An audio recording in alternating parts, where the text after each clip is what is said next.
বিজ্ঞ আদালতে স্বীকার করেছে যে তারা এসি আরিফ, এসি ইমরান এবং যে উপপুলিশ কমিশনার মারুফ, ওসি রবিউল এদের নির্দেশে এবং ঊর্ধ্বতন কর্তৃপক্ষের নির্দেশে এই গুলিটা চালিয়েছেন। লাঠি হাতে সড়কে একাই দাঁড়িয়েছিলেন আবু সাইদ।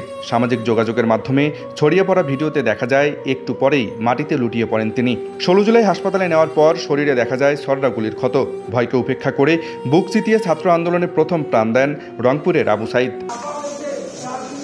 মঙ্গলবার সকাল 8:30টায় কড়া নিরাপত্তার মধ্য দিয়ে আবু সাইদ হত্যা মামলায় গ্রেপ্তার এএসআই আমির হোসেন ও কনস্টেবল সুজন চন্দ্র রায়কে আদালতে আনা হয়। এ সময় নিরাপত্তার স্বার্থে আদালত চত্বরে বিপুল পুলিশ ও সেনা সদস্য মোতায়েন করা হয়। বাদীপক্ষের আইনজীবী 5 দিনের রিমান্ড আবেদন করলে 4 দিনের রিমান্ড মঞ্জুর করে আদালত। তবে 2 ঘণ্টার এই শুনানিতে আসামি পক্ষের কোনো আইনজীবী উপস্থিত ছিলেন না।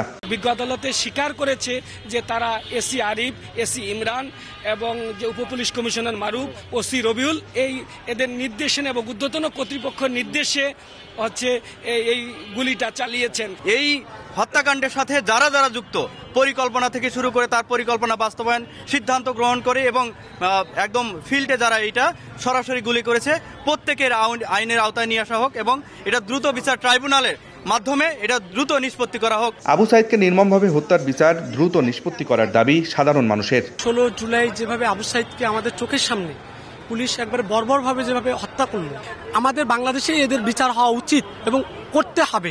আরো যতগুলো আছে হত্যাকারী, ততক্ষণ গ্রেপ্তার হয় নাই, ততক্ষণ আমরা খুশি না, অসন্তুষ্ট। দ্রুত বিচার নিশ্চিত করার জন্য আমরা দাবি জানাচ্ছি।